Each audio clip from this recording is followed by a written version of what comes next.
Hello. How you doing? Oh, pretty good. How are you? Good. Just fine.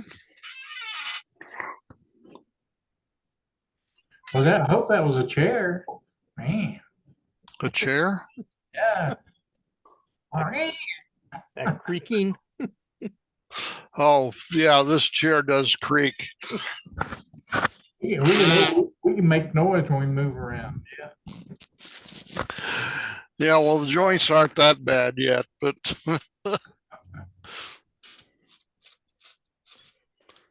hey, Steve. Hola. Hey, The gang's all here. Mostly.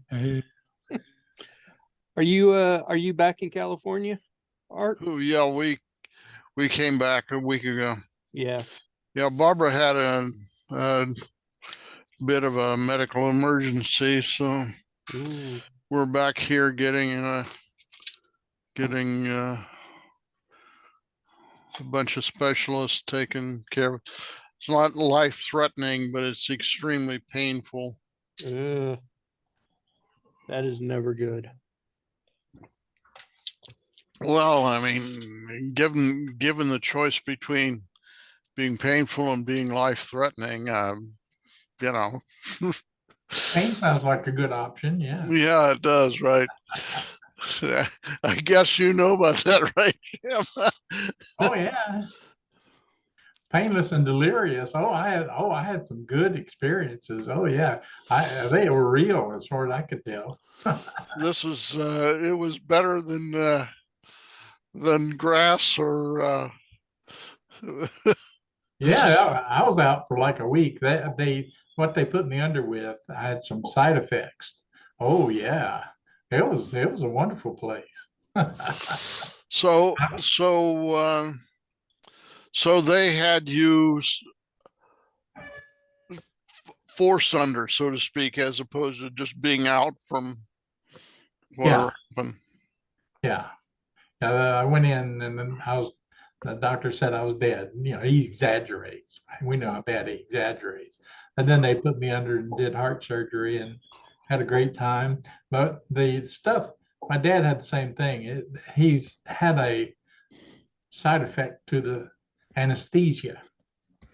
And I was delirious for days. It was very entertaining. And to me, I sit here and say it was real. Mm-hmm. Yeah. That was here or back down in Alabama? I was here. Okay. Yeah, I was telling her you can't see the snow on the other side of the room. It's snowing over there. I believe it. I could see it. It was real.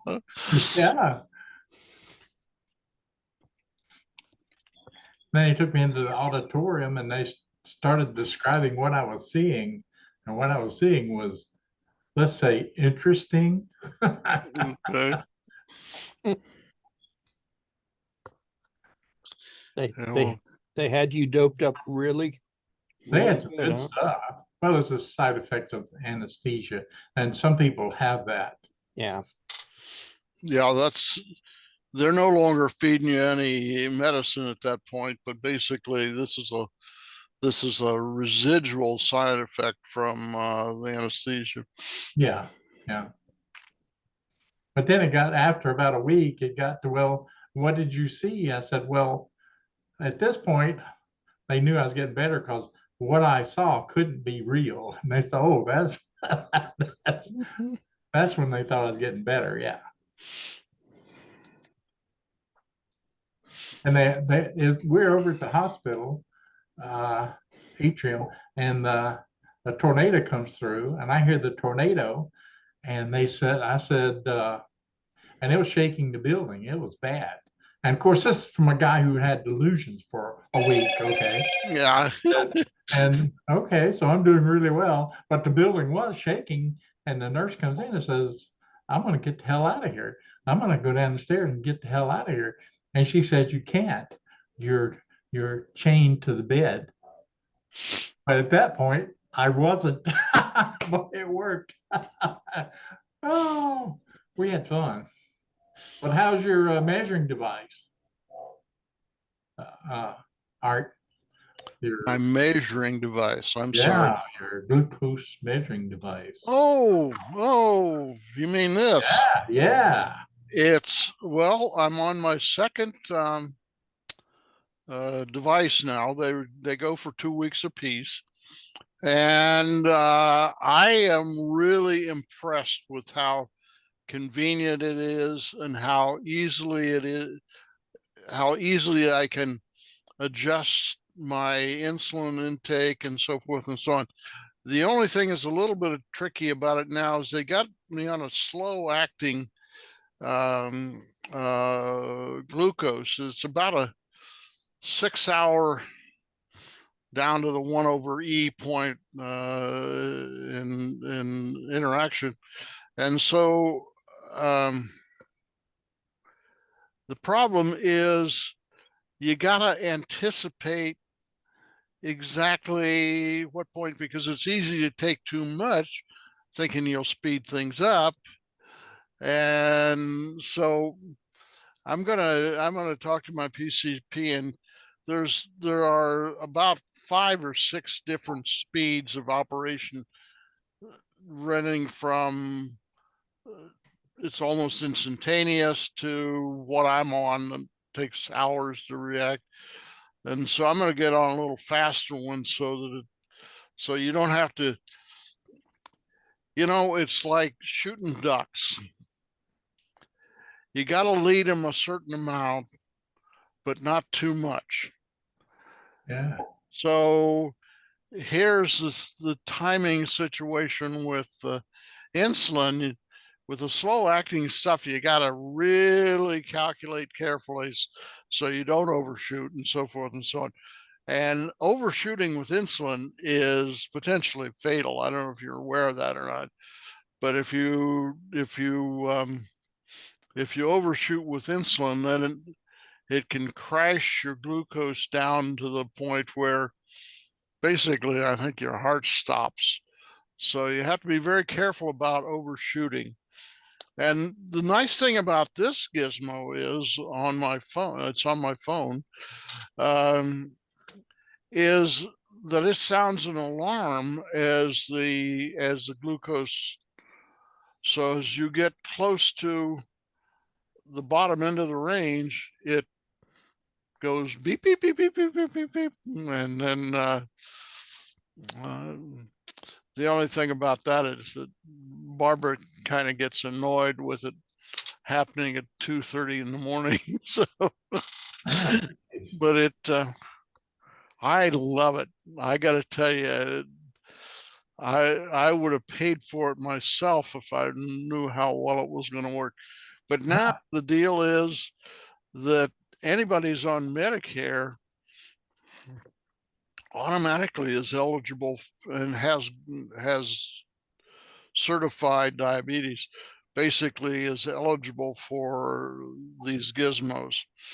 And I went on YouTube and looked up if anybody had done a teardown on them. Of course, on YouTube, you find teardowns on every kind of piece of equipment.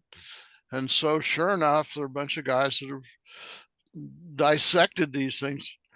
And I got to tell you, that's got to be fairly expensive because they've got a custom chip in them.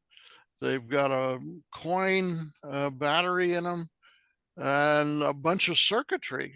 And these things are, and they operate, they communicate using near field, whatever it is, NFC with your phone. So it's pretty cool. It really is. And it keeps a track. So you get an automatic tracking, and I can check it as often as I want to. It only changes, I think, every 5 minutes. So it accumulates for 5 minutes and then goes to a new value and accumulates for 5 minutes and so, but man, I tell you, I love it. Steve says he can put an AMD processor in those things for you. Oh yeah. Gee, I don't know. 20 I'll CPU unit, doesn't that sound good? 20 CPUs, yeah. Yeah, I think I'll It tell you uses what. the battery up though in about 7 seconds. Connected to the I2C bus. Let's see what happens. Yeah, right. Yeah. Are you Well, sure those are NFC and not Bluetooth? Uh, there are two approaches. There's NFC and there is Bluetooth. The what is it? Freestyle Libre 2 is NFC. I believe the 3 is actually Bluetooth. And I know that I'm pretty sure that the Dexcom G7 is also Bluetooth. Because I'll tell you, I got to get right up against that thing to connect. I mean, Bluetooth, I should be able to connect from a foot away, but Yeah. I got to get right smack up again. So how The does reason it I alert? was asking is because, yeah, it alerts when it's at a distance.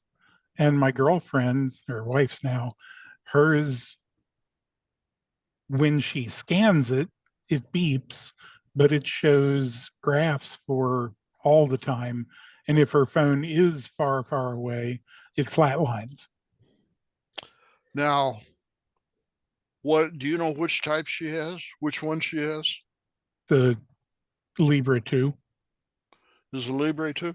Yeah. Mine does the same thing, except that when I want it to beep, in other words, it actually takes a data point and records it. I have to hold it up tight. Yeah. But the rest of the time it does send up it does track in between the those points. So I don't know. Maybe it's a hybrid. Maybe it Could does be, both. could be. I don't know. Uh, I don't know how NFC would work unless it was a long distance NFC, which your phone won't have. yeah. I don't know how that would work at a distance more than, you know, a, you know, Well, an inch NFC, or I think, so. is about 1.75 inches, Yeah. something like that. Inch or so. Yeah. So, at any rate, I'm extremely pleased with it. And Steve, does your wife have a pump also? No. No, she's doing, oh shoot, not Manjaro. She's using something else. Apologies, I can't remember what. She tried Manjaro, did not like that. Now they put me on it. Oh, really? Yeah, Now, do you have a CGM? no, Okay. Well, I think that my impression is from reading about 25 different YouTube or watching YouTube videos is that it's kind of the Wild West stage of things right now, and there's a lot of trial and error going on now. oh yeah, But there's an amazing number of that are installed. So, of course, it's an amazing number of people that have diabetes of some sort or another too. But I think that the general feeling, at least according to my PCP, is that the better they can monitor, the better they can control side effects and diabetic neuropathy. And of course, by the time you start getting problems with your eyes and so forth and so on, we're talking about numbers that are like 400 and 500. But but I comfortably stay within the range of 70 to 180, and most of the time I'm between 70 and 100, 70 and 110, something like that. Works great. So we'll need, I haven't had an A1C since the measurements since I started it, but I'll be interested to see in 2 or 3 months when I get my A1C tests. I think we do them quarterly. I'll be interested to see how well that is in control.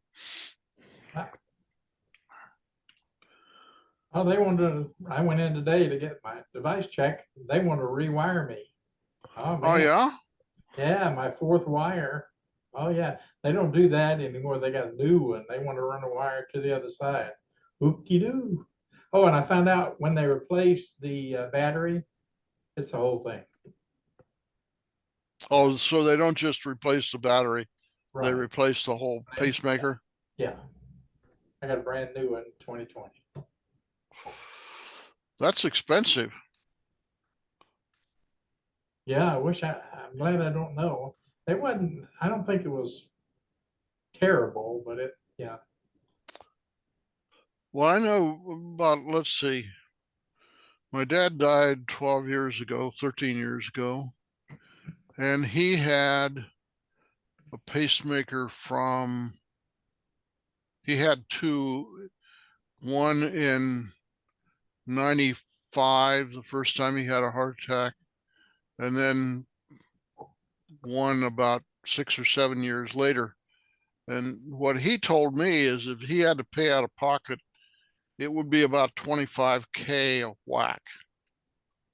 Yeah, it sounded like, I remember seeing one of the bills, and it seemed like the whole thing was like 20K or something like that. Yeah. Yeah. And of course, they're now anymore, they've got a built-in defibrillator, and I mean, they do everything but heart surgery. So, I mean, they have evolved over the years. Yeah. Because pacemakers have been around, what, 50 years or so, something like that. Yeah, they've been around quite a while, haven't they? I remember back in the 70s, somebody I knew had a pacemaker. I think it might have been somebody's grandmother who had a pacemaker or whatever.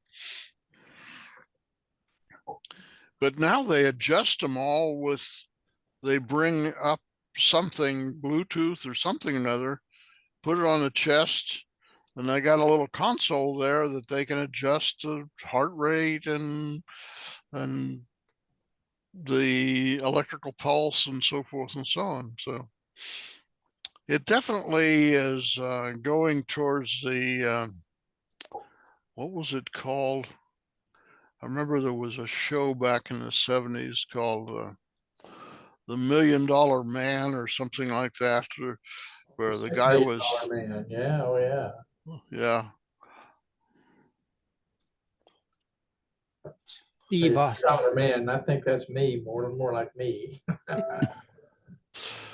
Well, I know I carry around cards for both of my eyes now, since they replaced the lenses there.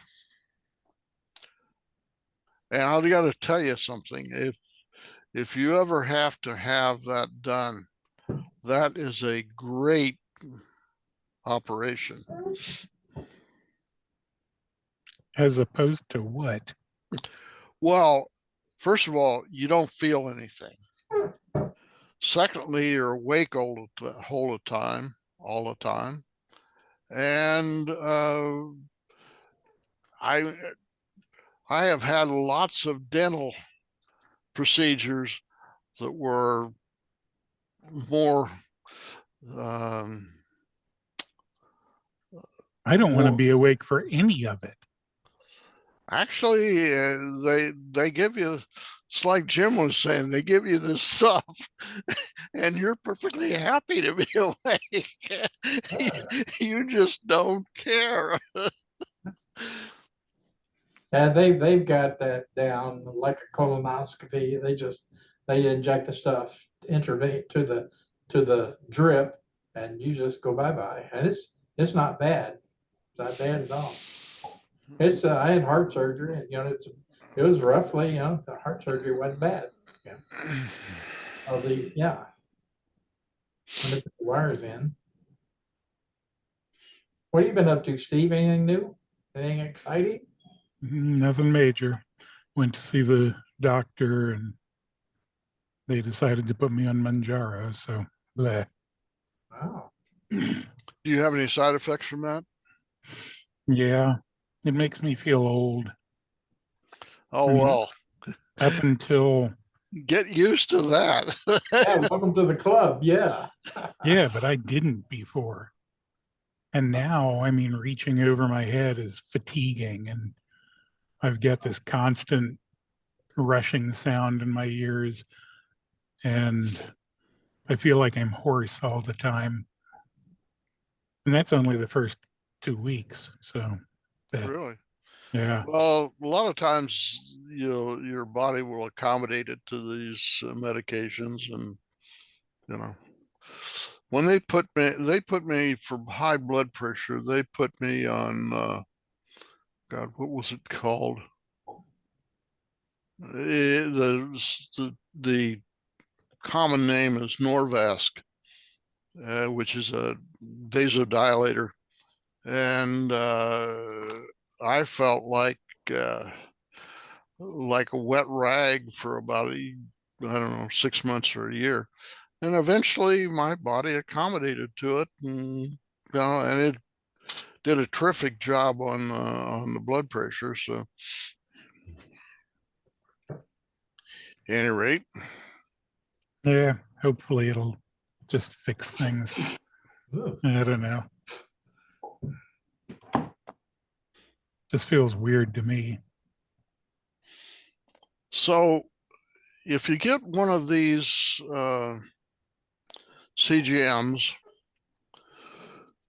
that runs on Bluetooth, it seems to me like you ought to be able to intercept that signal and display it on your PC, right? Well, I can get it there pretty much regardless. I got software on my phone that I can sync any files. Now, is that Android or? Yes. Which is my issue with the one that Marla has. I get my phone near it and it doesn't show up at all.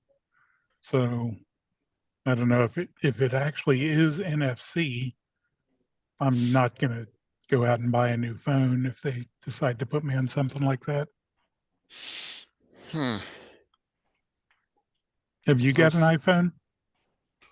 I'm in the Leroy Miller economic policy. No, Okay. I do not, nor will I ever. I don't know. I spent 250 on my last phone, so that was You didn't get an iPhone for 250 bucks. I did not get an iPhone for 250 bucks, but I unless did. it fell off the back of the truck. I'll never buy an iPhone. I've had an iPod one time and I hated every minute of it. I don't want to get drawn into the Apple environment, if you will, because it's like a castle. You are, it's like you're in a dungeon kind of thing. I just don't. Although iOS is basically a Linux descent, I assume. It's BSD. Yeah. Well, Wait, iOS? I don't know what iOS is. It's I know BSD. Mac OS is BSD. I know that. But I don't know. Years ago, when I went from my BlackBerry, which I absolutely loved that thing. I talked to a bunch of people, and one of them, I mean, they basically said, if you want a phone that just works, but you have absolutely no control over any part of it, buy an Apple. If you want a phone where you can at least customize it and do your own thing, buy an Android. And I was like, I want to be able to customize it. I will give this. The Apple phone is physically pretty impressive, but the quality of the phone calls, from my perspective, is awful. Really? Yeah, everybody that calls me on an iPhone, there's just a huge amount of background sound. It sounds like they're always in a train. And it isn't just between Apple and Android. When Marla puts her kid on speakerphone, it sounds awful. It's awful between Apples. The call quality on an Apple, from everything I've seen, is bad. Yeah, I don't know. Apple seems to be for the non-techie crowd. Yeah, absolutely. They just want a phone that works. They don't care how it works or why it works or anything about it. They just want a phone that works. And Android is for more of the techie crowd that wants to know stuff about their phone and how to break their phone and how to install software that shouldn't be on your phone. Yep. I have a friend who many years ago we were in we had a consulting partnership, and he was sending me, he was a dyed-in-the-world Apple guy. And he kept telling me, well, we don't have any problems and it just works and never get a virus. So one day he sends me this business plan. And at that time I was on Windows. It sends me this business plan, and it turns out it was just riddled with they were macro viruses. Basically, they were Office and Excel viruses. And I didn't know where they came from. And so I checked my wife and I checked all the other people that I communicated with, and read wasn't them. And so good old Mike, it turns out, had infested me with the the equivalent of the Black Plague. I was going to say it was kind of like an STD for operating systems. And I went back to him. I said, look, you really need to check this thing out. Sure enough, he went out, sprung for an Apple virus checker, which apparently set him back quite a bit of money, and checked his laptop and his desktop and so forth and so on. It was like, it had been riddled with all kinds of viruses. But those were macro viruses. Those weren't what I would call operating system viruses. They weren't like rootkits or whatever. Yeah. I'd call those Windows viruses just misplaced. Well, that's probably true. I don't remember, years ago, I had opened a file I think I was using LibreOffice at the time, and Libre popped up and said, "Hey, this macro is not a safe macro," and disabled it for me. Huh. That was in Libre. This wasn't using No, Clam AV or anything like that. no, it was because I didn't have any. I was running Linux, obviously, but I didn't have any AV software running or anything. I had LibreOffice, and it detected it almost as soon as I opened the file, almost as soon as it loaded, it said, "This macro does not look safe," and disabled it. I'm like, "Oh, okay." I never noticed the difference between what the spreadsheet was trying to do and what the macro said it was trying to do. So I'm guessing that when it disabled it, it really was a virus, one of those macro viruses. Well, I run Clam AV on all of my Linux boxes, so just in case. I don't operate under the idea that it's impossible to have a virus on a Linux machine. It's not impossible to have a virus on any machine. It's Um, it's very unlikely. Clam AV is okay. It really only checks for Windows viruses. You probably ought to run something like RK Hunter. RK Hunter, okay. Yeah, stands for Rootkit Hunter. And basically, after an install, you run RK Hunter. It looks at the signatures for all of the important files. It says everything looks good except we don't recognize this, this, and this. And you verify, yeah, those are okay. And then you just run it occasionally if something change, and it has a assigned database, and you have to actually run a password of some sort to update that database. Mm-hmm. So you can't get a rootkit that changes the signature file to say that it isn't there. Hmm. I had a Linux box that I was sure had a virus on it because it was just acting weird. And I ran every antivirus piece of software I could find, and it never found anything. So I don't know what its problem was, but that was back in the day when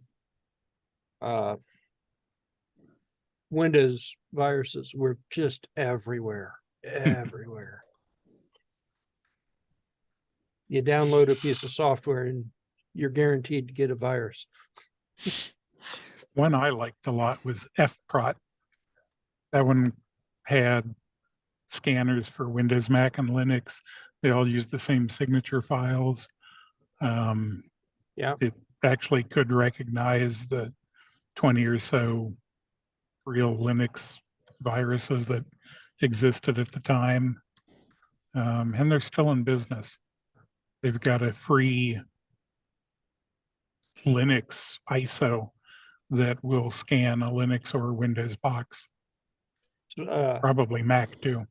I think FPROT was what I used the booting the self-booting ISO when we had the shop. I think that was the one we used all the time to try to get around some of the viruses. It wouldn't catch everything though, but usually it would get rid of enough of it that you could get a system to boot, and then you could run something else and get rid of the rest of them. So how does that? I just tried to do FPROT install and I couldn't do it. It didn't recognize it. What is the actual name? F-PROT, but it's not a freebie. That's the name of the company. I don't know if they're still in business or not. I would assume they Well, are. I tried F without the dash, so let's Let's put a dash in and see what happens. fprot was, fsecure.com. are they still around? Yes. Looks like they were acquired by somebody. Yeah. Frisk Software. Frisk was tied to them then as well, but now their website looks so McAfee to me.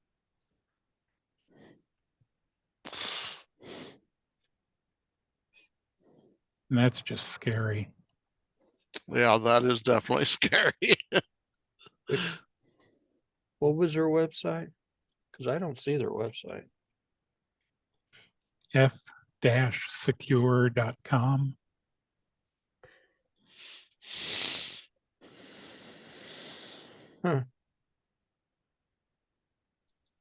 It's from the wiki page.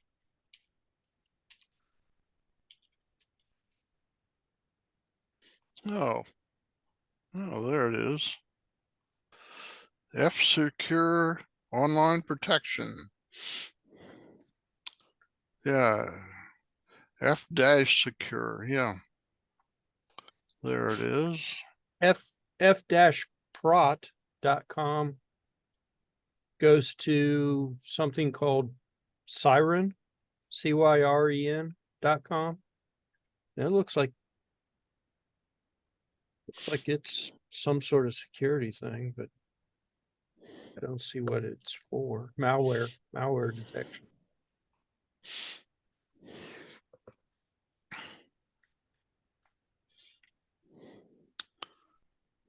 So fprot used to be a German company. Yeah, I've never heard of Siren. Yeah. Well, Secure.com comes up with fairly comprehensive page here. Let's see, products. Oh, got a bunch of products. F-Secure Total, F-Secure Internet Security, F-Secure VPN, F-Secure ID Protection. And they've got a free tools. If you go to support and then free tools, they've got quite a bit of stuff at F-Secure. Yeah.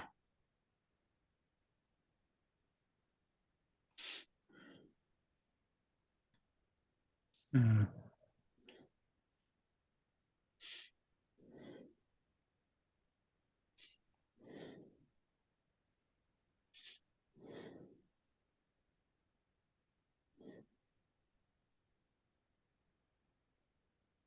Curious about their router tester thing.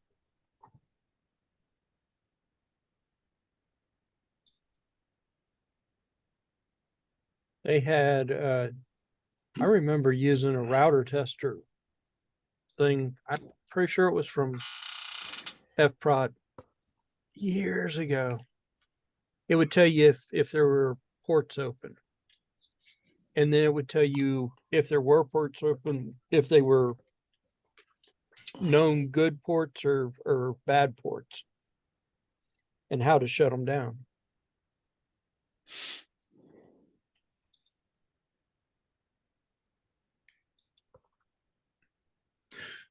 The thing I liked about fprot, they were pretty Linux friendly. I had fprot for send mail, I think, on a couple of Linux boxes, and it did real-time scanning. It would expand zip files. It would block password protected zips. It's pretty sweet.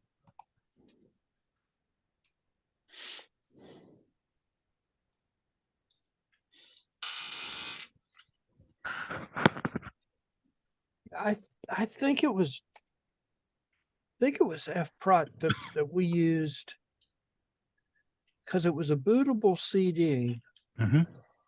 And then if you could get it if you could get the machine online, it would go and download new whatever, and then it would scan, but it wouldn't get rid of everything. It would basically make the system bootable. Yeah, it would remove the virus and stuff, but it wouldn't fix your registry on a Windows machine. So Windows would sit there and still keep trying to load something that no longer existed. Yeah.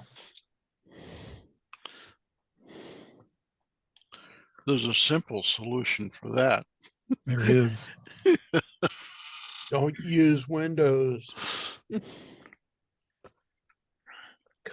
Oh, Command- Vicente. Commando's best AV. It doesn't say what it is. Mando or Komodo? Komodo? Maybe it's Komodo. It's like the Komodo dragon. Yeah. Maybe it is Komodo. Free antivirus for Linux.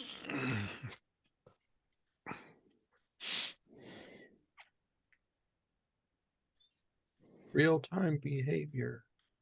Hey, how you doing, Vicente? Hi, Greetings. Art. Hello, Hello. Hello. everybody. You really got your air conditioning turned down, I take it. You're sitting Well- there in a jacket? Yeah, my wife like 70 degrees, and I freezing, but she liked it. I've got the front door and the side door open. We've got a nice breeze going through. So waiting for Yeah. the rain to come. My wife saw the electric bill this last week, and I noticed the air conditioner set point is, I think it's now 78 degrees. I think I have ours set for, I think 80. I think is what I've got it set for. And I still wasn't happy with our electric bill. So Yeah,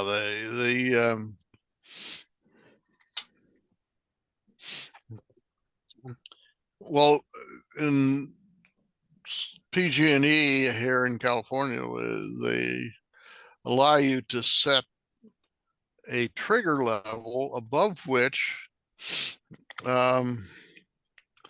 they send you all kind of information about how you should conserve and so forth and so on. And that's set at a dollar amount. So it hits some number. And I noticed there's one this last week said, you're not going to make it to the end of the month. And I think that's actually what she saw that it had been set there at 74 for a long time. And I was perfectly happy with that. And she was perfectly happy with that. And she opened the electric bill, and all of a sudden it's not so happy anymore. not so happy anymore. So I actually our bill in Milford is a lot lower for the same temperature set point than it is here in California. The prices and the price of power here in California is god awful. I got an email from Duke beginning of the month, and it said that I was at $55. And I showed it to Patty because it's the first time they've ever emailed me and told me about a bill that I hadn't gotten yet. And I'm like, it was like right at the beginning of the month. It was right at the beginning of the billing cycle. And I'm like, we're never going to make it to the end of the billing cycle if it's $55 right now. So luckily it wasn't as bad as I thought it was going to be, but it wasn't great either. So but I think Duke is doing some of that. You could have them email you if your bill looks like it's going to go too high or whatever.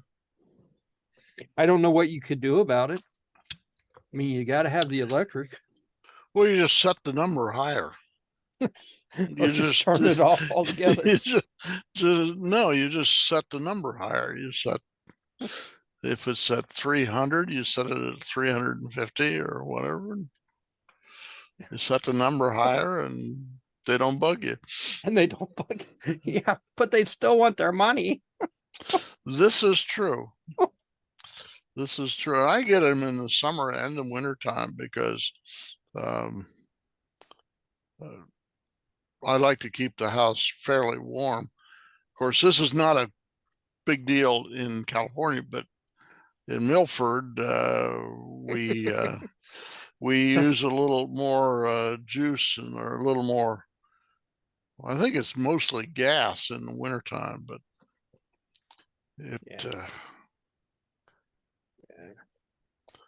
I just want to be comfortable.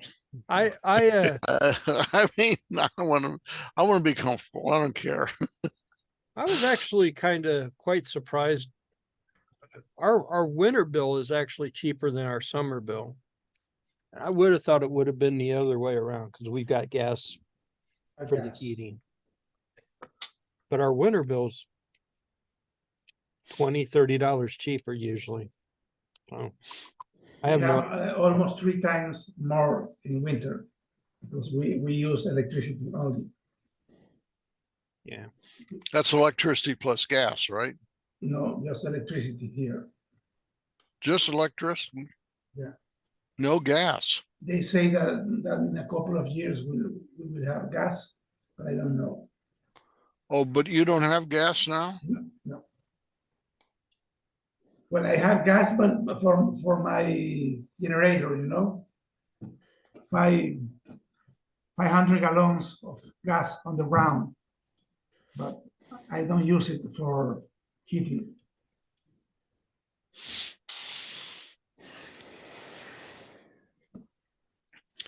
But the likelihood of an electrical power failure and a gas power failure are orders of magnitude apart.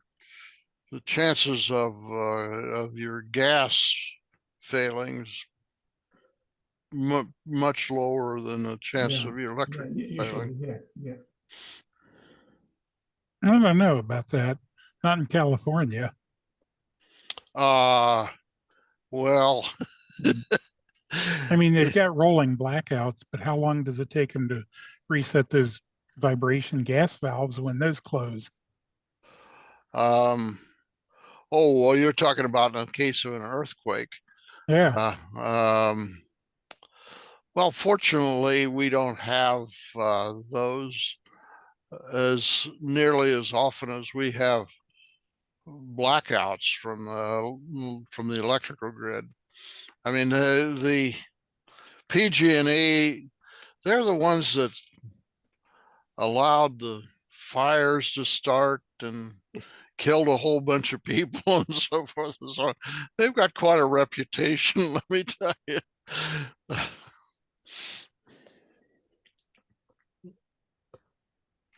It's not as bad in the San Francisco Bay Area as it is in Northern California, in the woodsy area, and up in the Sierras. It gets, really serious there. So, Vicente, is your daughter coming to Stanford? Yeah, next month. I will be there in September 18. Oh, wow. They have quarters instead of semesters. Yeah, I know. Yeah. So we will be there for the moving. Oh, so you're going to do the moving, or you're going to No, just company? We will buy several stuff, lamps and fan, maybe a microwave or something. I don't know, just a little stuff for the. Will she be in the dorm the first year? Dorm, yes. She already have the dorm assigned. Does she know who her roommates are? I don't know. No, she knows the building, but don't know the room yet. Oh, okay. Well, it's a nice campus. Yeah, yes, nice. I like. She was there for 2 months last year in a summer camp. So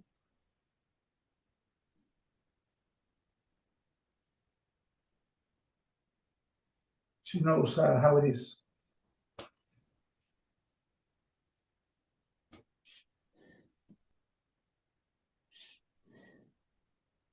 So what you got there, Leroy? What's Well, that? this is a Beats clock from 1999. Swatch watch company wanted to reinvent time. They came up with something called internet time, and they called it Beats. This is for time traveling. Yes, no, no. So one of my weird projects that I do years ago, I made this completely useless clock that told all kinds of different times. Have start date? Yes. And one of them was a Beats. It's completely useless. And Next time. the idea, the original idea was to actually make a clock that displayed all this useless stuff. And I never ever did. So I turned it into a bot that sends useless time to Mastodon. And then I thought, well, now I got a little time, a little free time. I could make useless time and do what I actually wanted to do in the first place and turn it into a useless clock, an actual real useless clock. So, You will scroll all of this. what I'm going to do probably is this is a button, and these two are buttons, and this is just a resistor, a potentiometer. Resistor. Okay. So I'm either going to set one of the buttons to change it so that it's only displaying one thing at a time, And the potentiometer for the speed. and maybe the potentiometer for the speed. But I haven't gotten that far yet. I've got it worked out that it works. It's doing what it's supposed to do, so it shouldn't be too hard to add some buttons and other So stuff. what's the microcontroller on it? That is an old Cano kit. I don't know when this is from. Probably. Those are NeoPixels. Yeah, they're NeoPixels. I'm trying to think of how old this thing is. I think it was 2013 maybe when this came out. Anyway, it's an ESP32. It's one of the original ESP32s. So you have USB ports there in the top. What's that? There's 3 USB ports, but they're just there for power. They're not connected to the board. So it's got a decent sized battery. Why 3? I have no idea. Maybe 2 for daisy chaining. Several of those. Well, maybe for jumpers for daisy chaining. It's got a really decent sized battery in it. So okay. So they made accessories that like they made it's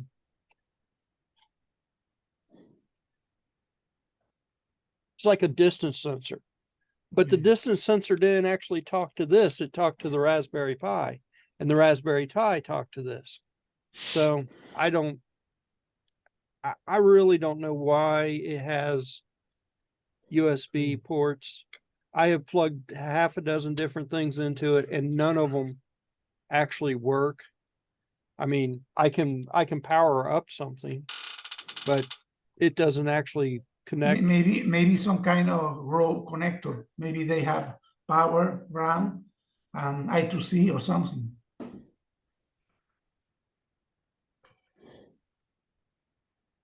I mean, you can kind of see that they are connected, but there's nothing going to them. You can see the lines going up to the power. So I think Yeah. they're just there to provide power. It's only power. That's what I think, but I don't know. I don't know why they did it, why they did that. There's a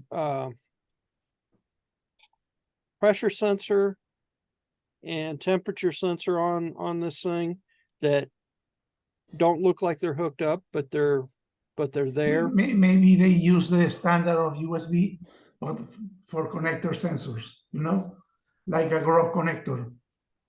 No I- USB, just the cable that are cheap to I don't connect know. the sensors. I don't know. But there's a pressure sensor and another sensor that are not connected to anything. I cannot get them to work to save my life. They don't show up as in the I2C scans or anything. So I don't know. I did figure out, the buttons and how the potentiometer's connected. And of course, how the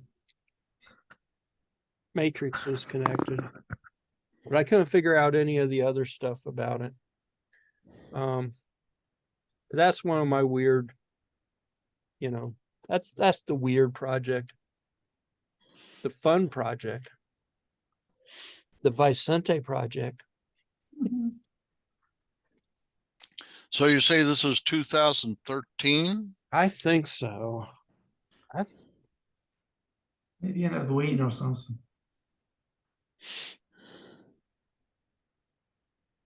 It might be a little newer than that.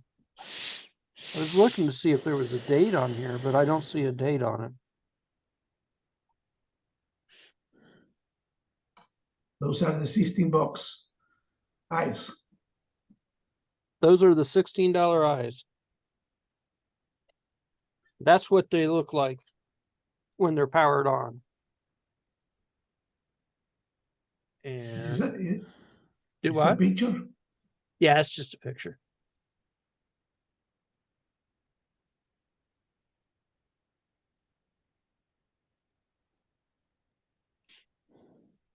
And you can actually see me in the LCD. Yeah.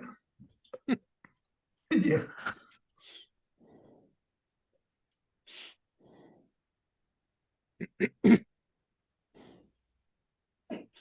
That's just a reflection off the front, isn't it? Yeah, yeah. I didn't realize I had recorded myself until I watched it back. I changed the here. I went from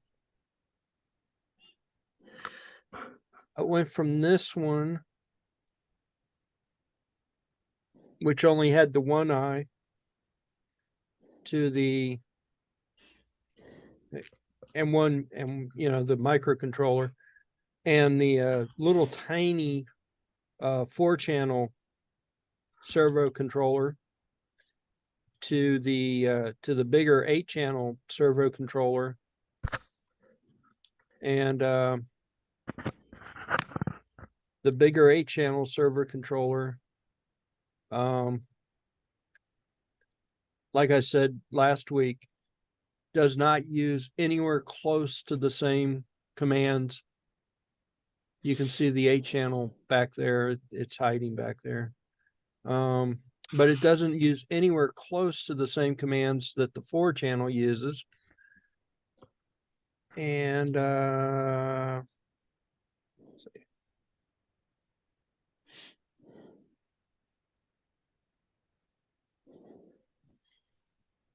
Do I actually have a picture of it? I don't have a picture of it. There it is. Sort of. It's, even though it has its own onboard battery, it still wanted an external battery hooked up to the microcontroller, which has an internal battery. And I still had to plug the stupid thing into USB to get it to work at all. I mean, this has to be the most power hungry thing ever. And I still haven't added power to get the eyeballs to actually light up. Yeah. Something is wrong. Yeah, well, it's M5 stack, and it's the older M5 stack, which is very, very power hungry. All their old stuff is power hungry. So they actually updated this servo board, the servo driver board, to a newer model. And the new model, in M5 Stack's infinite wisdom, the new model even uses different driver commands than this model. So I had to go back and hunt up the old software to even find the right way to get it to work. So it's been an adventure. Yeah. But everything seems like it's working now, and it's working pretty well as long as I give it enough power to do it. So because I didn't need the LCD anymore, I thought that maybe I could use just the Atom. But because the Atom doesn't have a battery and doesn't have enough power, I had to go with something that had power. The Adventures, and there's another battery. This battery is powering the camera more than anything else. So, and I can kind of adjust where the eyes are looking a little. So if it's off a little bit, I can kind of.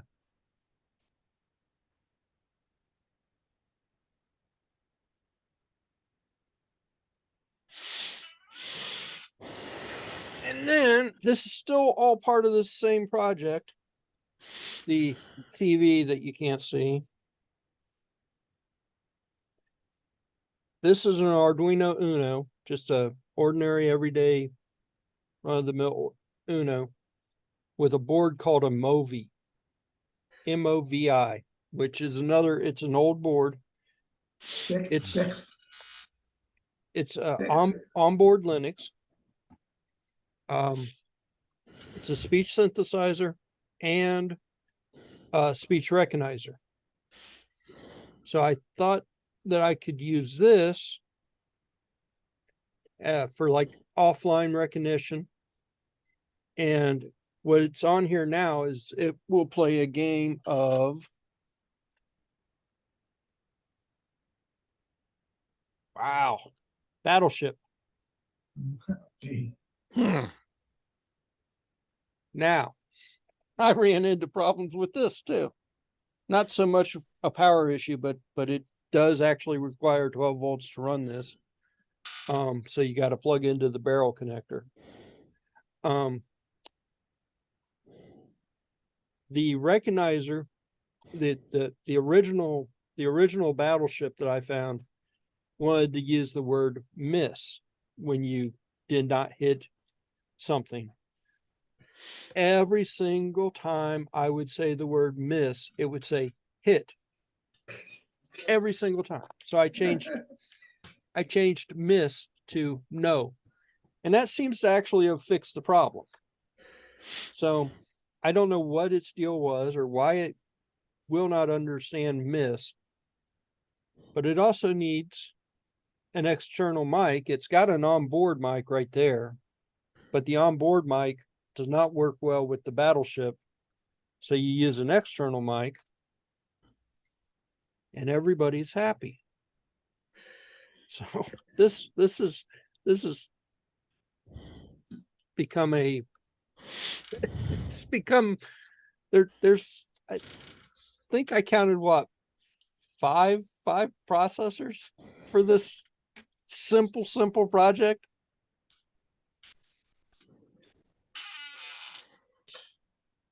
Rebooting.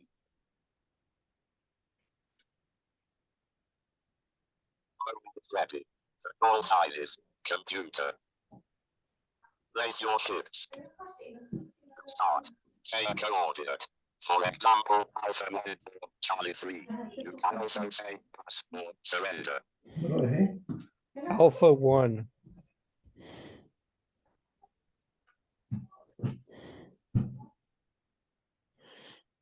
Alpha 1. This is the voice of Stephen Hawking. Bravo 1.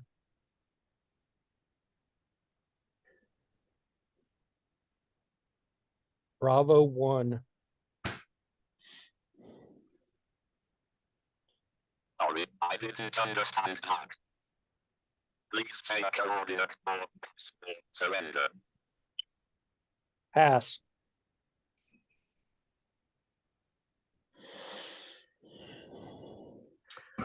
Oh, of course it's not going to work today. Sorry, I didn't understand that. Sorry, I didn't understand that. You're done. When I want you to actually work, I had this thing working just fine.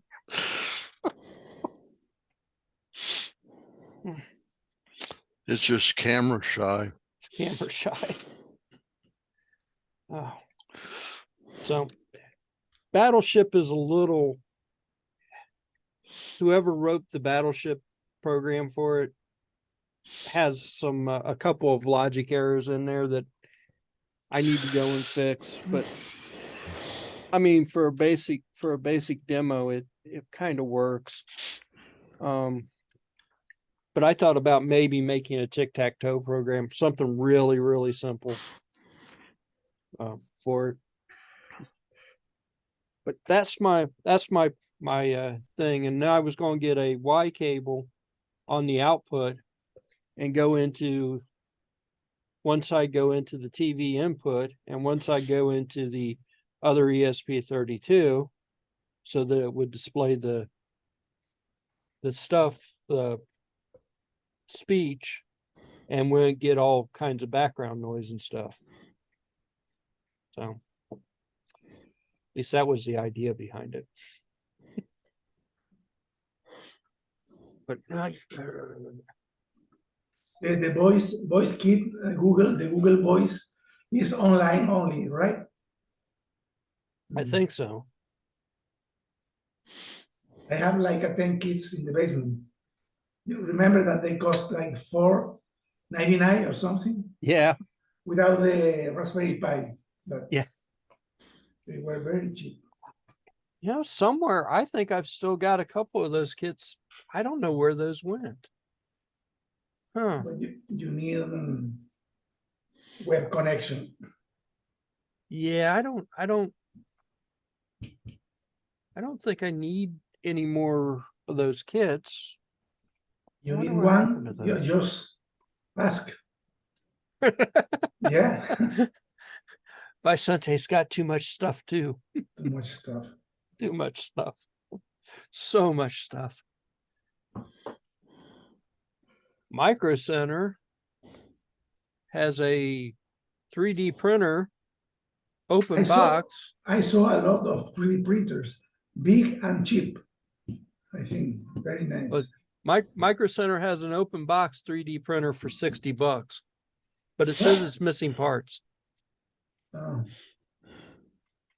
Yeah, who knows what those parts are? yeah. The controller or whatever. They are, Ender, what brand Ender? it's one of the Enders. Yeah. Yeah. I don't know. I almost thought about, For the prices, I thought that was all open items. And no, they say no, those are new unboxed. Wow.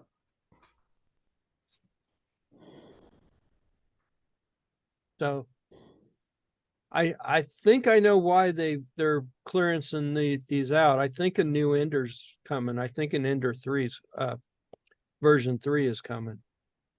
Yeah. But they've got the open box. Where's the open box?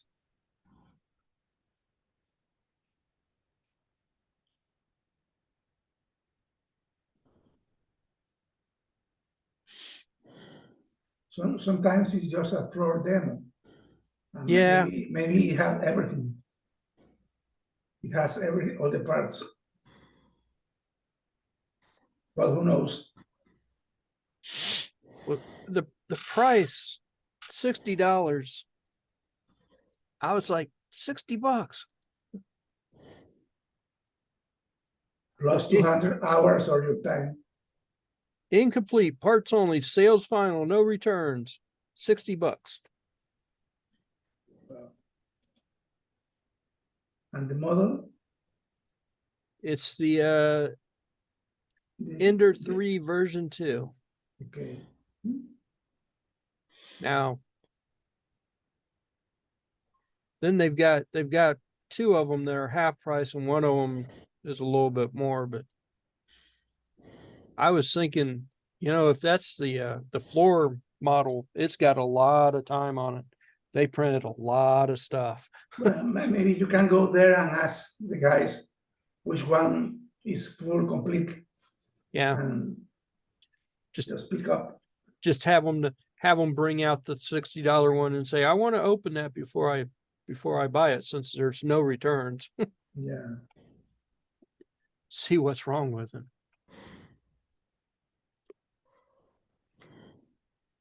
I don't need another one.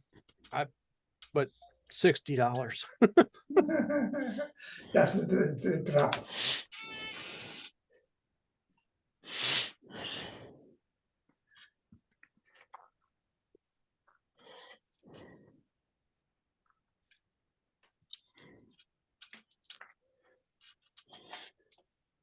They've got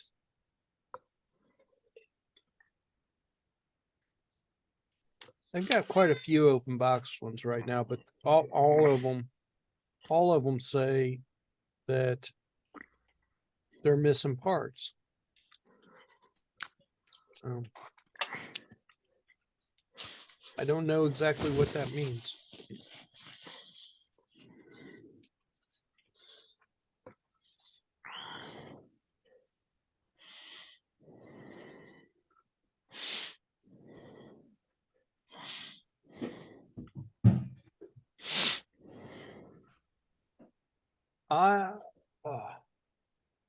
Here comes Ray. Did I send you that video of that James Burton made where he a car controller, voice controller thing? Okay. He's got one that he was doing ultrasonic GPS location with ultrasonics. Yes, but he makes a review of several systems, right? Yeah, I saw it. Okay. Yeah. It was interesting. Yes, it's like a resume of everything that is available. Yeah. It's nice. He talked about the LiDAR and ultrasonic and all kind of stuff. We may be thinking of two different videos. It's this one. He took the little cheap ultrasonics, and then he used infrared to trigger a pulse, kind of like what you were doing with your with GPS and and the other, and using ultrasonic to do that. It's like Bruton Yeah, let me location. see. Experimental drone positioning system, which I don't think he actually finished it. What's the surname? James what? Here, I'll put a link in the, there's a link in the chat for Okay. you. Okay. So where? Okay. Hello, Mr. Ray. How are you doing? Oh, that's not good. Been a rough week. Been rough 2 weeks. 3 weeks, 4 weeks. Been rough. Are you still out for the count? Oh no, I'm not. I'm still seeing the green side of grass. That's for sure. So Oh, this is the one I Um, saw. So, yeah.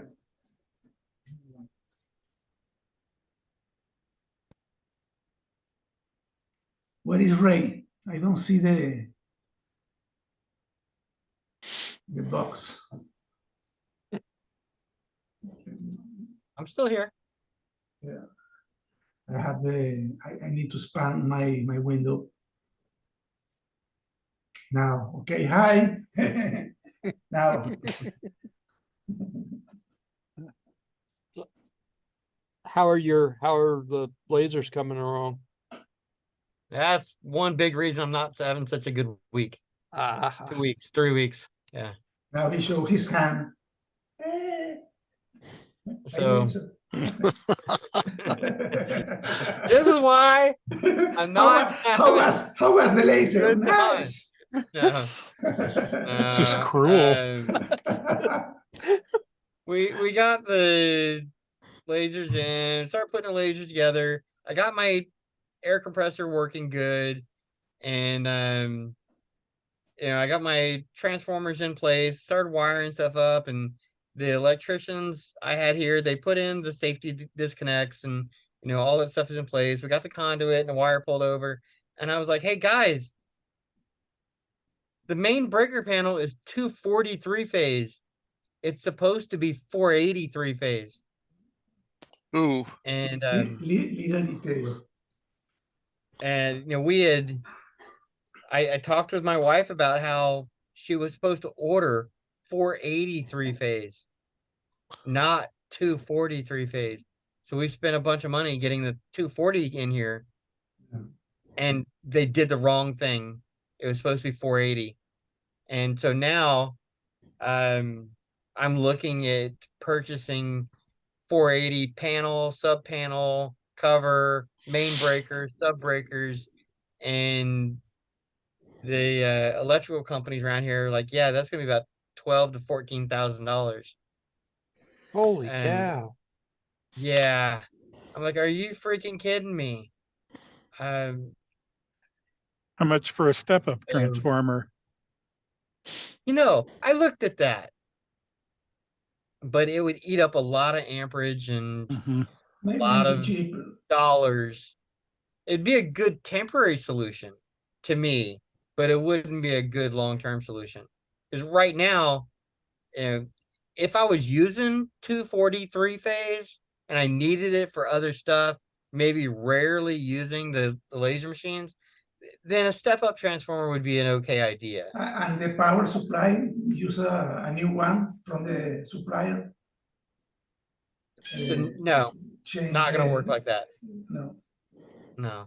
So I talked to somebody, and somebody in China, and they can get me a 240 to 380 transformer, 30 kVA for one machine.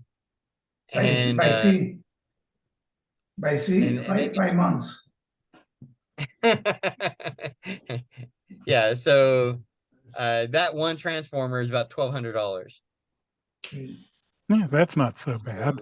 No, but It's not horrible, But It, yeah, then you can only run one laser at a time. yeah, and the 243 phase really just not built for that. So I'd be better off to buy a 480 volt panel, to get a 225 breaker, main breaker, and to get some 50 amp sub breakers. I'd to be run the really machine. surprised if your current panel isn't rated for 480.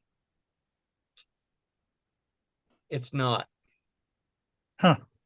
It is a 3-phase 240 only, and it cannot be Yes, rebuilt to be it's another step 480. in the isolation standard.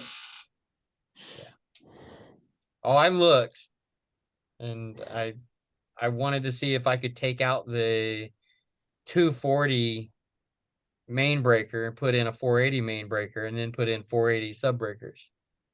And no, it's a 277 only.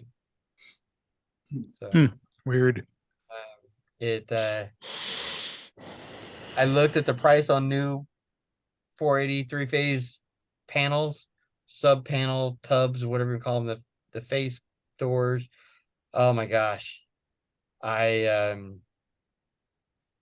why it's not still installed. I gotta save some money. I gotta find somewhere else to buy it. So I've been looking at Radwell, eBay, surplus electric places. So hopefully I can get this, the breakers and all the parts for under 3,000 in the used market compared to 12 or 13,000 in the new market. It's just, I don't know who can afford that kind of stuff. And I feel like I just keep hitting another big ticket item, another item, another item. And it's very disheartening. I want to build cheap little robots. I can't do it if I got to spend all this money. Are you saying that's why metal robots are so expensive? There are a lot of reasons metal robots are really expensive. And that would be Yeah. part of that? Yeah. Sure. Well, the plastic robots run on, the plastic frames can be cut on a machine that only runs on a normal 110 volt outlet. This big machine, man. It's like every time I turn around, I need a big air compressor. I need electric for that. I need a transformer. I need a super big chiller system. I gotta get a 483 phase. It's a lot of little things are just killing me. So sorry to be a buzzkill. You guys, I'm sure you were hoping like, hey, Ray's gonna show us all the really cool things he's been making this past week. Yeah. I wish I could. I really wish, man. How many or who were your electronic or electrical surplus? Where'd you go for that? Did you try? There's a place in North Carolina. There's they do surplus electrical stuff. There's another place in Dayton that does stuff, but Dayton's more expensive. Did you try the guys over on Lefferson? They're in Middletown. I forget who they are. No. I got a piece of paper. Tell me who it is. I forget who they are. Kemp. Is it Kemp? Kemp Yeah, Electric? I called them. Okay. Yeah, you gotta be crazy. I'm not gonna use them. Not gonna happen, buddy. They got that is just not gonna happen. They got surplus stuff back there. You just got to ask the right question to get it. 6 months. Really? Yeah, their stuff, they're like, hey, it's gonna cost this, this, and this. It ends up being like $8,000, and it's a 6-month lead time. Wow. 4 to 6 months. So they're ordering it from China to get it here for you. I don't know what they're doing, but And you tried Midwest up in Fairborn?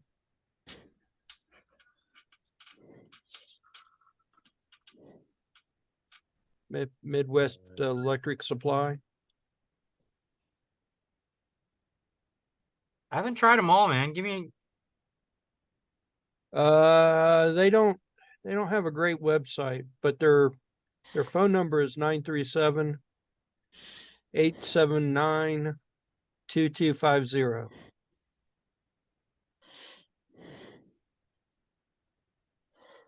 Okay. I know Yeah, they keep talking about how like everything is back ordered and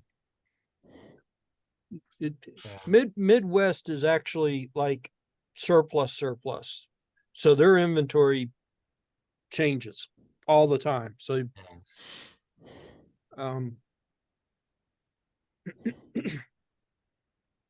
I wish we had had this conversation about 5 years ago. My kids bought a transformer for $20 from UC Surplus. It was I think a 40 kVA 480 3-phase transformer out of some piece of equipment. They were going to strip the copper out of it and sell it.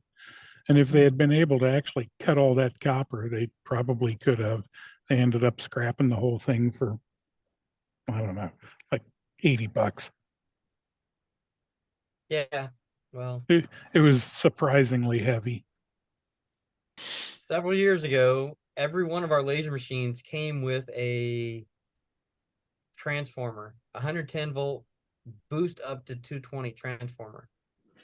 Yep. And I remember we had 20 of these transformers sitting in the warehouse, and one of my employees was like, "Yeah, I'll make them disappear. It's all good." I was like, "You're gonna do what?" I don't think so, buddy.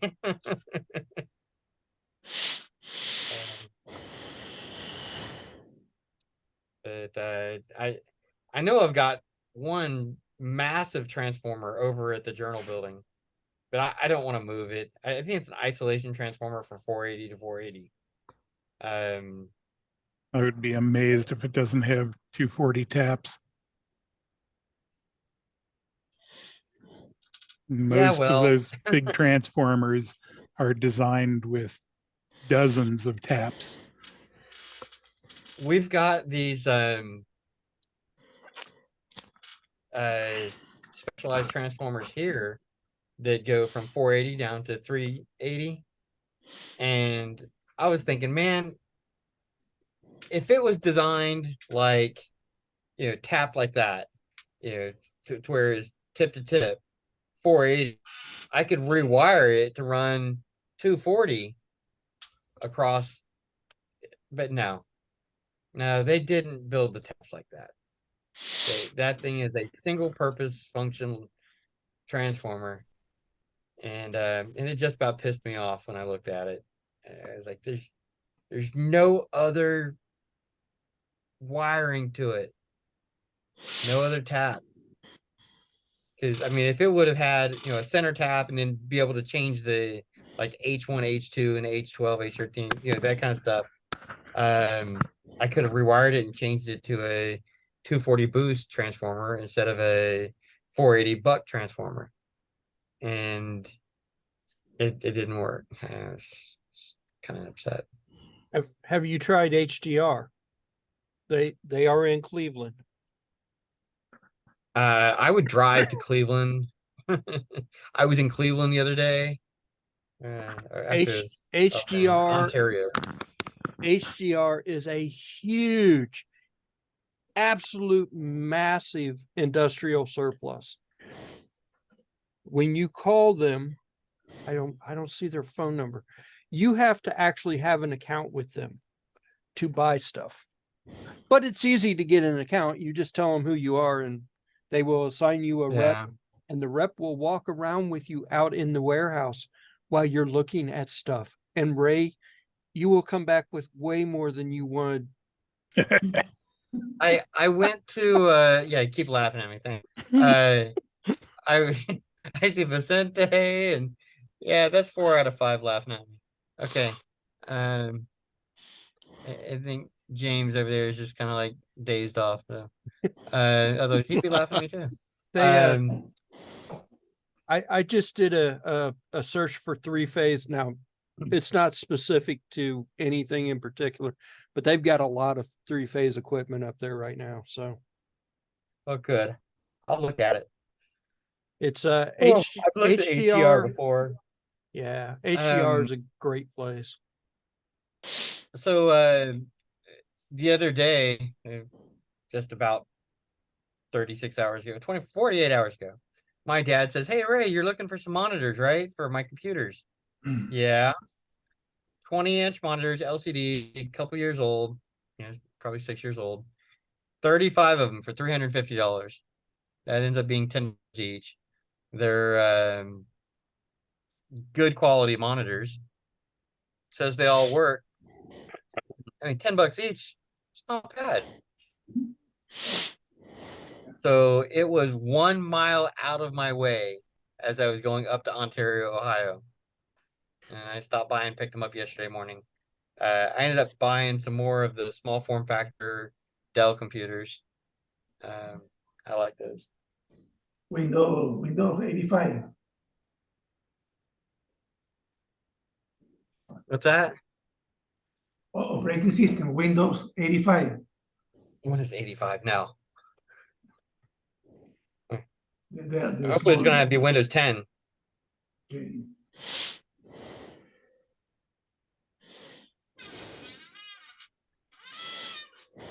Let me switch to my cell phone and see if I can show you guys these computers.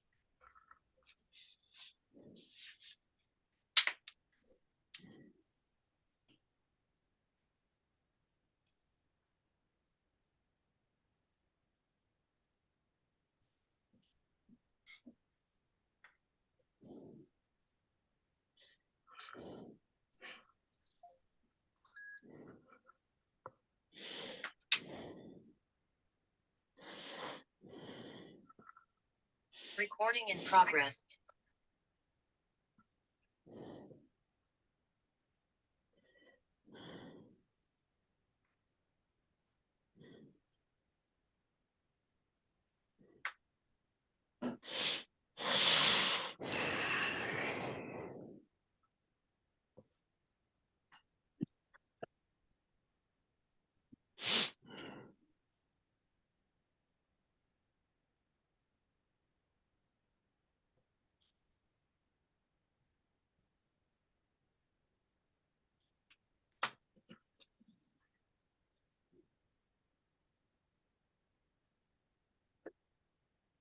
So I got a few more computers.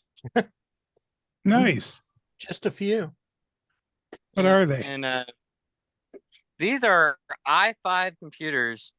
See if I can get one of these open. They're But Optiplex they 70 somethings. What's the something? it's dark. Let me wave my hand so the light come back in. Come on. There it goes. Okay.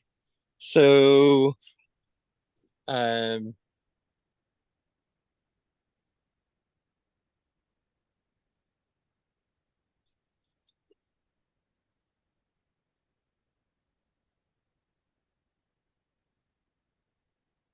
You got those from a company in Euclid?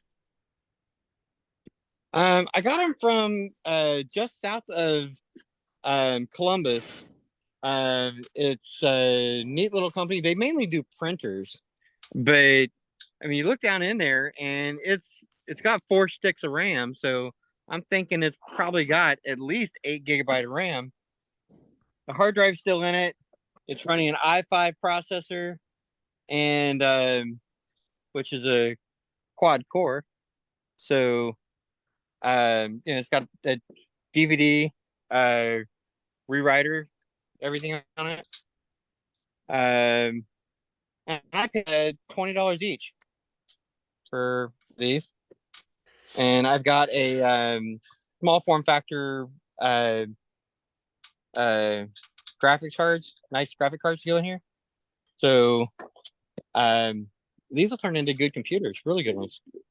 I mean, I didn't look to see if they were solid state drives or nothing down in there, but that was not a solid state drive. But for all the other ones that I got, they're looking pretty good. Just yesterday I picked up 8 computers for $20 each.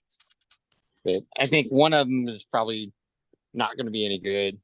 That is just too old. I was like, okay, well, yeah, I don't like that one. These might be okay, but I think it's a Core 2 Duo. The rest of them are a little nicer. These are definitely the i5s.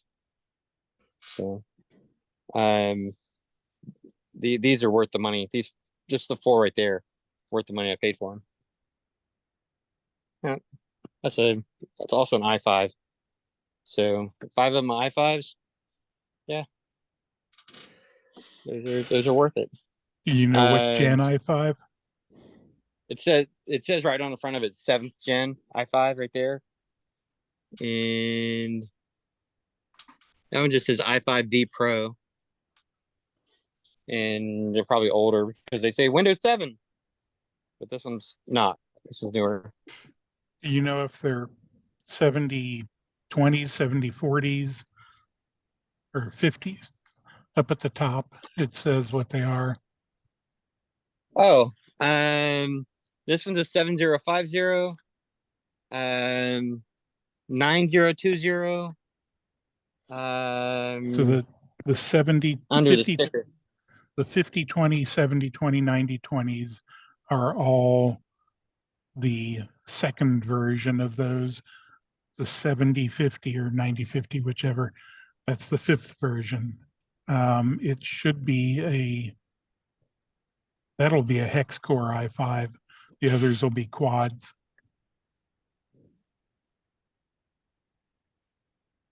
This one says a Optiplex 990. Yeah, that's an older, That's older. Okay. but still pretty decent. 9020, 9020, 9020, and a 7050. So not bad. I mean, for the price, it's pretty good. These I just feel like these are older. Definitely a Core 2 Duo. Premium 4 HT. What the hell does that mean? Sorry. Oh, that's Pentium 4 hyper-threading. with hyper threading. Yeah, Pentium. Oh my gosh. that's old. Yeah, I didn't even pay for that one. And I don't know what models these are.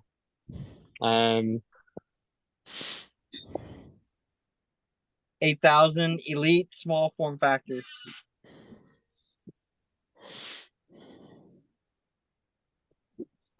They just say HP LaserJet or HP. I'm into LaserJet stuff. Too much laser stuff. And then all of these boxes right here, they're all monitors. So there's 35 monitors, and they're all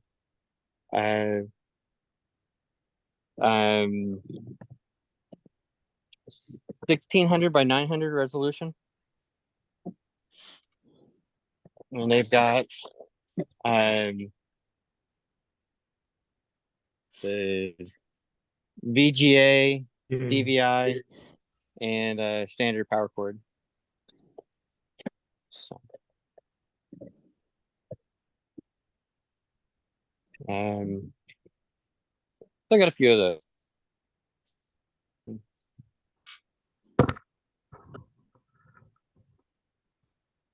So, and that's all. A couple laser machines going here and there. It's an apartment. Wow. Size. I feel like my laser machines are still the same as they used to be.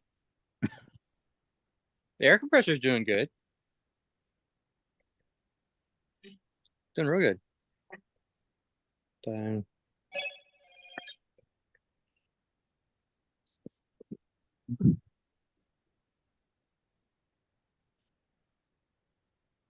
And that's fully on, loud as it gets. Nice. Get yourself an automatic dump valve for it. Something with a timer that, there you go. When I, And this is When I for no chiller with regulator, lubricator, manifold. This is through the chiller but without regulation, and then through the chiller with a filter regulator. I'm just gonna leave this empty. I don't want to lubricate coming out of the chiller, out of the dryer air chamber system. But this was not supposed to actually be mounted on the side of there. I went ahead and mounted it on the side because the unit has these little hanging eardrop looking things on it on both sides, and I thought, well, I'll find somewhere to hang it instead of making a cable or welding up something underneath of it. I just went ahead and put some bolts in a lathe and put the bolts through here, and worked out great. There's my safety switches that are mounted and working good. But the laser machines just aren't ready yet. Sorry. when I first got stationed at Fort Knox, I was in a motor pool and nobody there knew what the valve on the bottom of the air compressor was for. And this thing was huge. Tank was 4 feet in diameter and about 12 feet long. It took 4 days to drain. What? Yeah. The thing had, it was 3/4 full of water. It hadn't been drained in years. Holy crap. They were curious why it was cycling so much.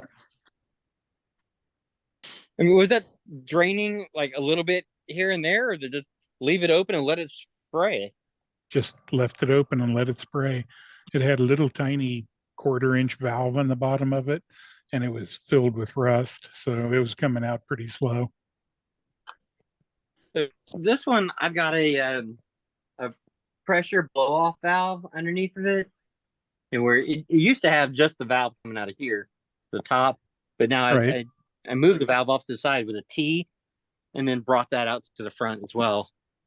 But it's funny, I started it up, and I knew it had a cap on this end, but I did not realize that it needed a cap on this end as well. So I was just blowing air out the side. I'm like, why is this not working right? And it sounds funny. But it's been sitting here for several days, and it's still got pressure inside. So evidently I didn't do too bad of a job with my fittings and stuff. So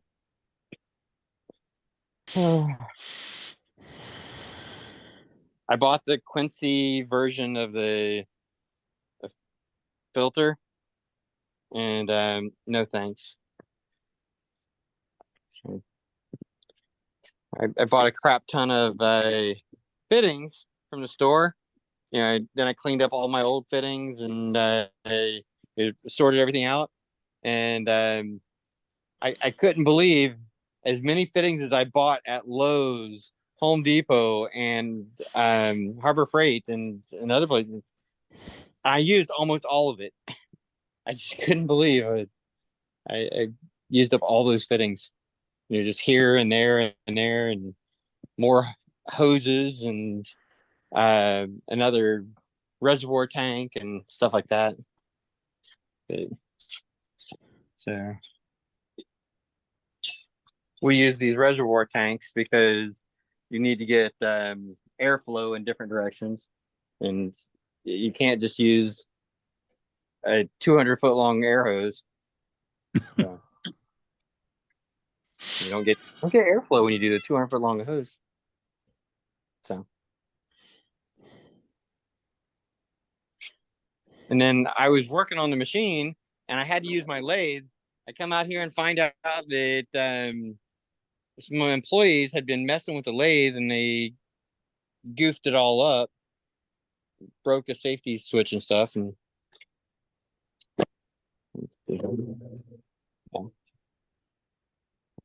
back to working. But that's the story of my life lately.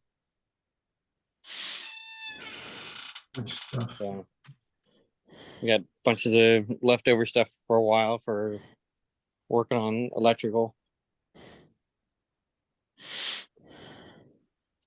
Yeah.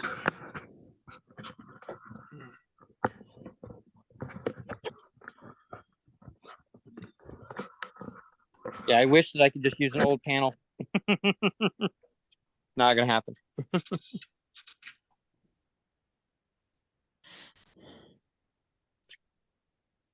But we got people coming to visit us every day for the laser machines. And it's just more and more work, more do stuff.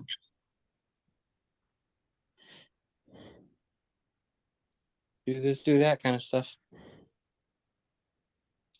I gotta go visit Vicente.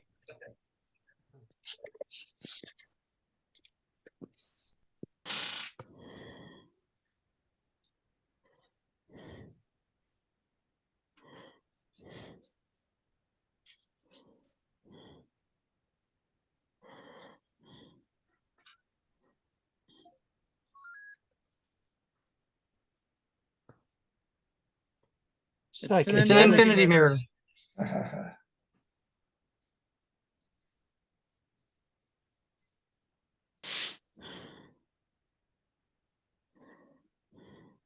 Psychedelic, man.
So what else is going on? You guys are suddenly no topic. Silent. I don't know nothing. If anybody's interested, the Ohio Linux Fest is coming up next month, September 8th and 9th. That should be a decent thing. Where? Where Up is in it going to be? Columbus. Columbus? Yep. Yeah, I think they've been in Columbus always. It was supposed to be a meeting of Ohio clugs, and it got to be pretty big. It's kind of petering out now, but yeah, still fun.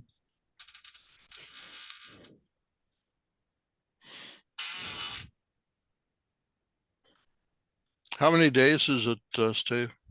Just 2, Friday and Saturday.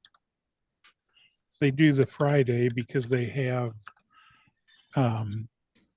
continuing education classes, and by doing it on a Friday, they can get a lot of people in there that get to take a day off work then.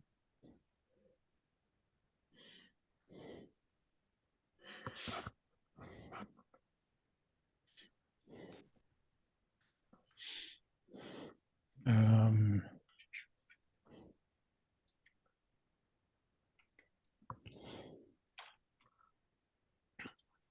I've always gone as a sponsor, which is a kind of expensive ticket.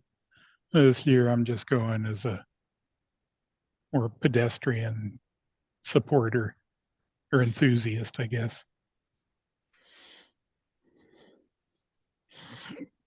Yeah, $35 and you get the t-shirt too.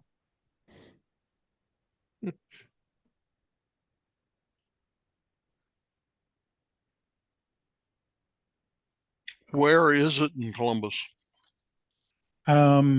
At the, oh shoot, hold on. The big, tall Columbus Convention Center. Oh, okay. One year was really interesting. They had cheerleader tryouts going on in the same area. That was fun.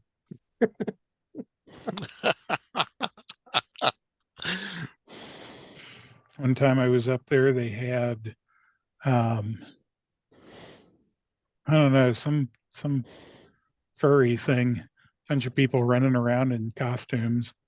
That was curious. Last year they had Comic-Con going on at the same time. I ran into William Shatner. That was interesting.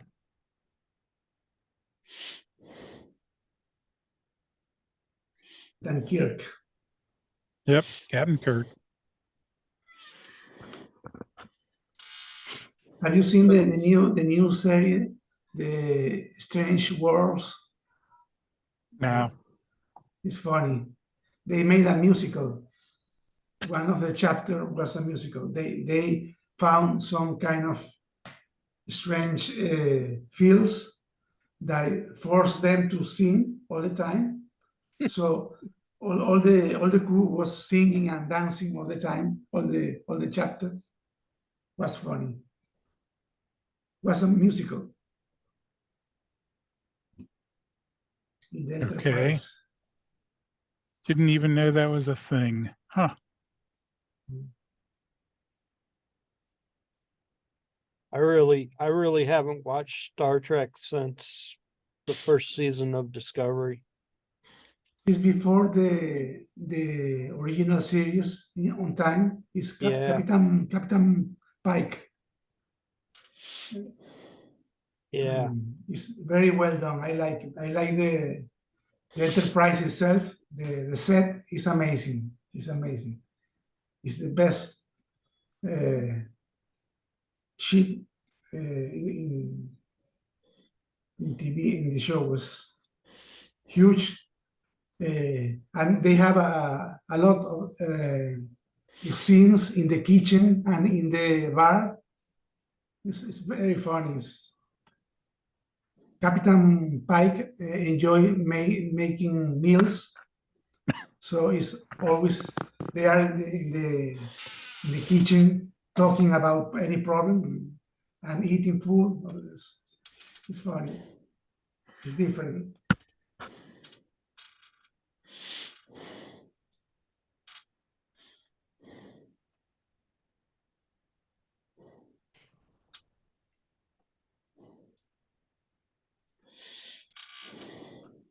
You need to have a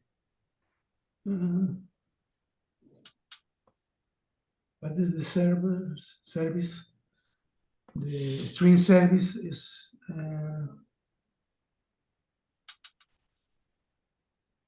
Paramount Plus, I think. Yeah. $13 by month. I just pay for a month and see all the show in a marathon. It's very funny. Have you I put a link in the chat. Have you seen any of these? They're fan made. So they're not quite as high production, but they're set in Kirk's time.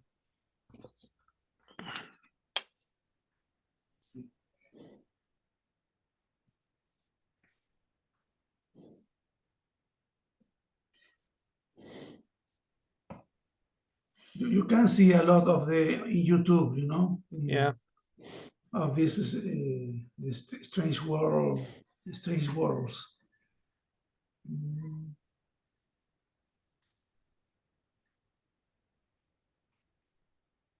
I don't know. The new Trek, not really a fan of the new Trek. I like Next Generation. Yeah. Yeah. It started, Enterprise started to ruin it for me. But I don't really like a whole lot of the prequels. I mean, I didn't really like the Star Wars prequels. But I think this is the best. I like the actors. They are very funny, very. I think that the Captain Pike in this series is the best captain of all the Star Trek world. I really nice guy. Would have liked to have seen Captain Robert April. That would have been an interesting show. Because other than the fact that he was been mentioned a couple of times, nobody really knows what he did. So they could have done anything with that. Yeah. But people know Pike, though, so he's had books and other stuff written about him. So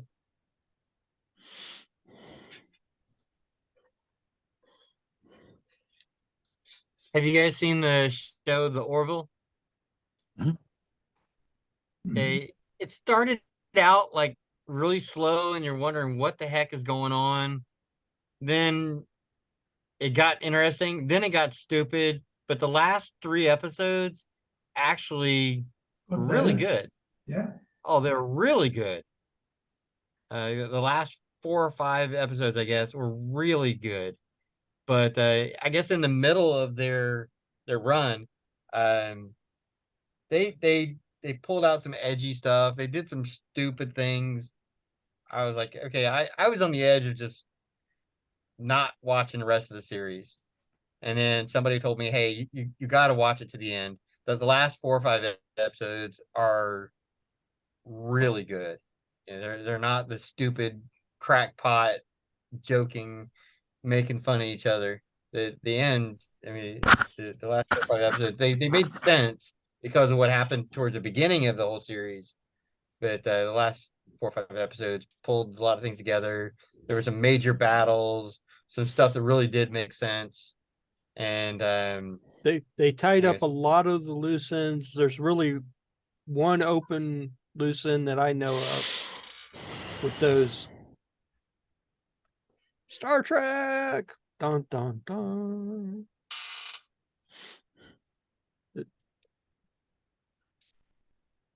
This is Spock. Yep. He's got a very Spock look to him. Yeah. Their outfit is the best also. They have very nice Yeah. outfit. I like hers on the left with the collar. The red one on the all the way on the left, the collar. That looks pretty good. Uhura. Yeah. Uhura is this one. Yep. This is Yeah. the doctor, I don't know who. Imbuda. This is the first officer. No, First this, officer, I think number it's one. number one. That's in the all white. She's Nurse Chapel. Exactly. Nurse. This is the red security officer over here on the right. She is Yeah. This is the daughter of Khan Noonien Singh. She's related to Khan. She's related to Noonien Singh. You're right. You're right, and our right are probably two different rights because the picture's probably backwards for you. One of them, I know one of them's related to Khan Noonien Singh, and I know the other one's are all people, but I want to know what happened to Dr. Boyce from the original pilot episode. He was on Pike's ship. He was the doctor. He made a cocktail for Pike with real ice. All right. It is 7 o'clock. Do you know where your Okay. kids are? Yeah, The I know where 1 out of 4 is at. The old public service.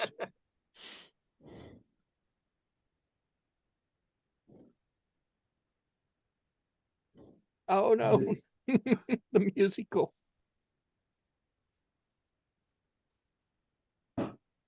Don't play too much of it though.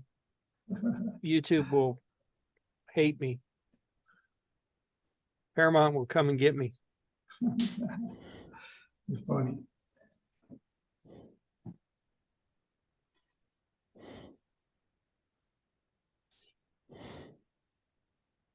Is that on any of the streaming services?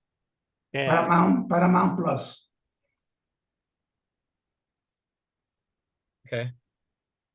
I liked it very much. I recommend it. This is the season 2, but I like the season 1 maybe more.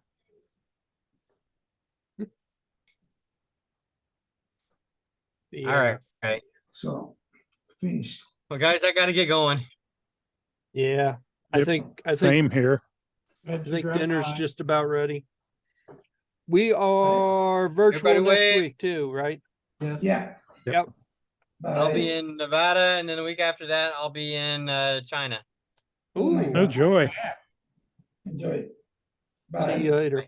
Bye. So long, folks. Take Okay. care. Bye. Bye. Bye.